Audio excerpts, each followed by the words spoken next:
a étudié le spectre d'émission et le spectre d'absorption. On a dit aussi pour le même atome, les deux spectres sont complémentaires. On a dit aussi que les rayons sont fixes pour un atome. Ils sont ces couleurs bien précises qui vont être absorbées ou qui vont être émis lors de l'émission. Maintenant, on va étudier que le spectre d'hydrogène. Alors, nous avons parlé de l'absorption de l'émission des rayons bien déterminés et on a dit, lorsqu'on a étudié le phénomène de diffraction de la lumière, que la lumière aussi est de nature ondulatoire. Elle possède une longueur d'onde lambda et elle possède une fréquence nue. Donc, puisque la lumière est de nature ondulatoire, l'apport de l'énergie est continu. Donc, en réalité, on dit que le passage d'un niveau à un autre, l'atome peut le faire tant que l'énergie, l'apport de l'énergie est continu, elle peut cumuler l'énergie pour passer à un autre niveau, qui est impossible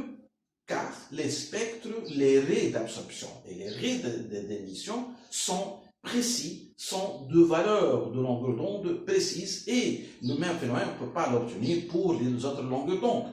Donc, on va chercher à une autre explication pour ce phénomène. Ici, Einstein a proposé que la lumière est de nature corpusculaire.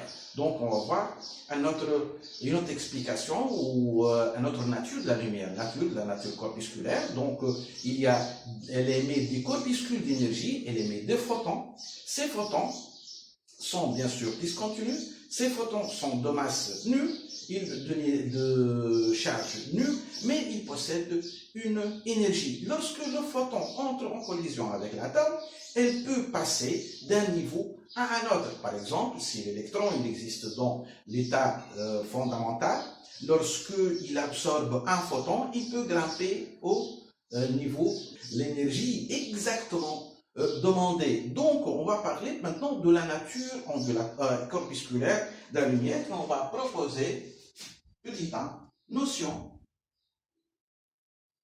du photon. Donc, on a dit photon, on l'appelle corpuscule d'énergie, on l'appelle aussi paquet d'énergie. Un photon, le photon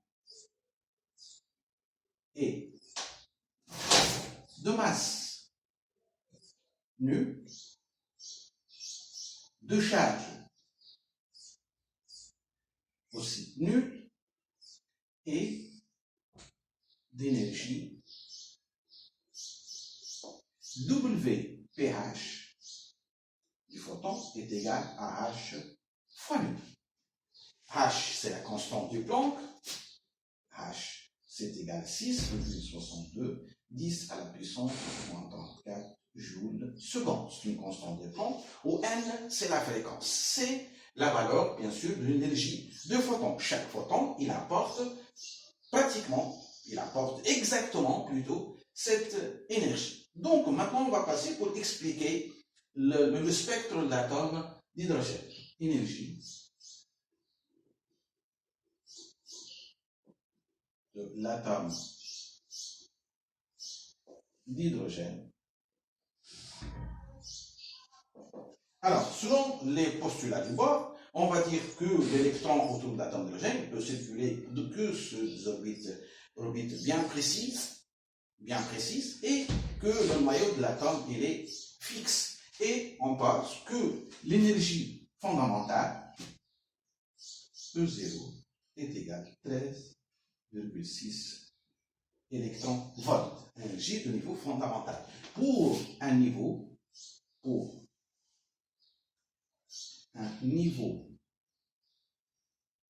N,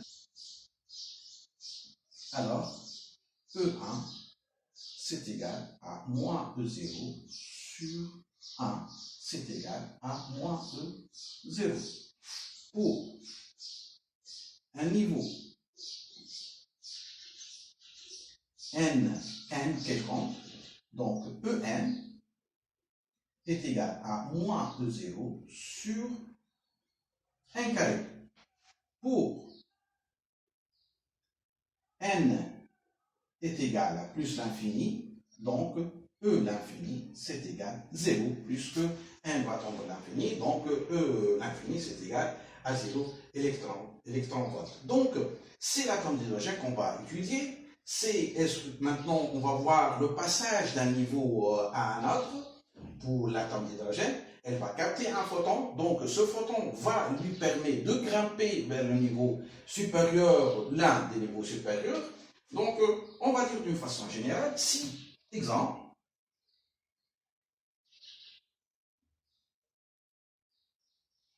donc les niveaux, on va prendre n égale à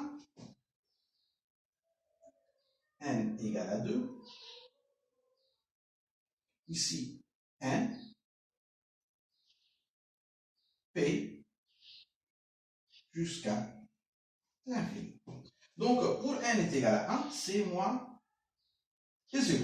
Pour n est égal à 2, c'est moins E0 sur 4. Pour n, donc moins E0 sur 1 carré. Pour P, c'est moins E0 sur P au carré. Bien sûr, ici, donc on ne s'est pas arrêté aux différents niveaux, mais pour montrer qu'il existe plusieurs niveaux intermédiaires. Et pour n infini, c'est égal 0. Maintenant, on va voir, pour permettre le passage d'un niveau à un autre, on va étudier un spectre d'absorption. L'électron ici, il va absorber un photon et il va grimper vers le niveau suivant. Donc, delta E n p, c'est égal EP moins EN. Qu'est-ce qui va donner?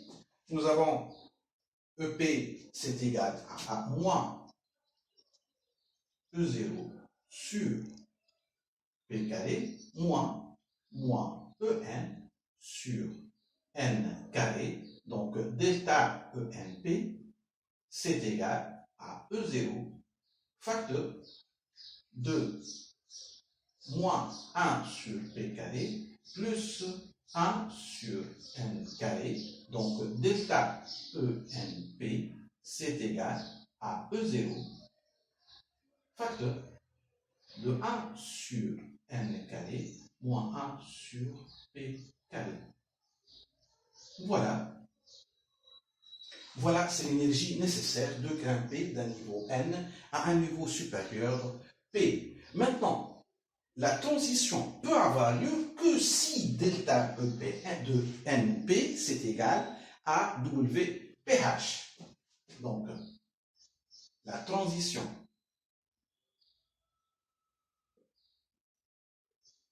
aura lieu que si delta ENP, c'est égal à WPH, c'est-à-dire l'énergie d'un photon. Donc, delta NP, c'est égal à WPH, c'est égal à H fois nu.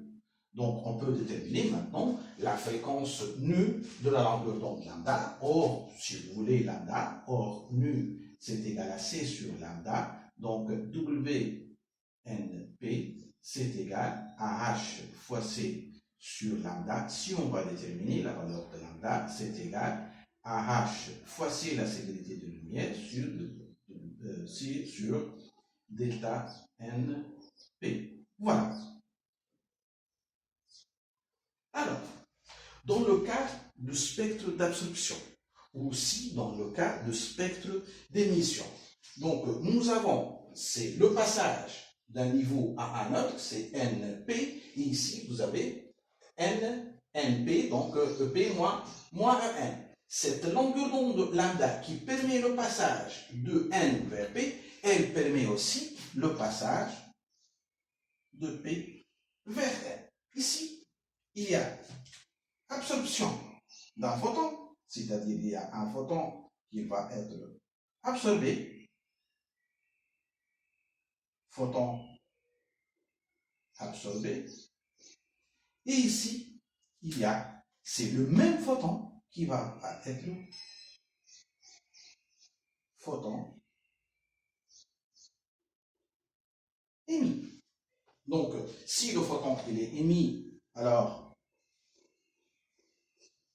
Si le photon il est émis, alors il va passer d'un niveau supérieur à un niveau inférieur. Si le photon il va être absorbé, donc le niveau inférieur vers le niveau supérieur. Si, par exemple, dans ce cas, lambda, ça ne correspond à aucun passage, que ce soit NP2, N2P, de l'infini, 1, N, c'est n'importe quel passage. Si un photon il ne correspond à aucun passage, il n'aura lieu aucune transition. Donc, le cas échéant, énergie d'ionisation. Donc, l'énergie d'ionisation correspond au passage du niveau fondamental vers l'infini. Donc, le niveau fondamental pour n est égal à 1, ou l'infini, c'est égal à 0. Donc, E1 l'infini, c'est égal à E l'infini moins E1, c'est égal à E0.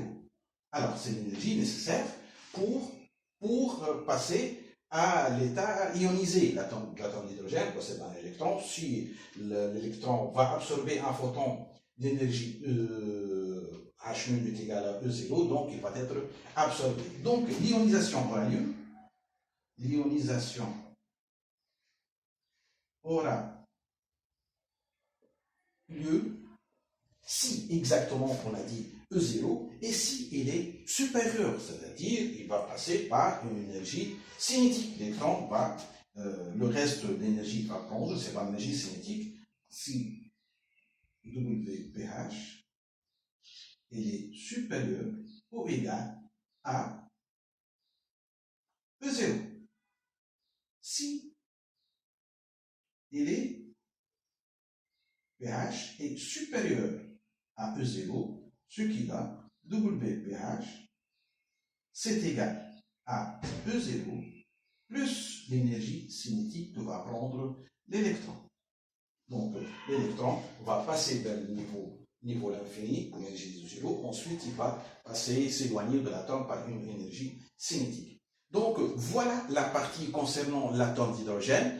Ces formules, ils correspondent que à l'atome d'hydrogène pour déterminer les différents niveaux d'énergie et pour déterminer s'il y a une transition, absorption ou émission d'un photon. Donc, voilà, et à la prochaine vidéo. Bye bye.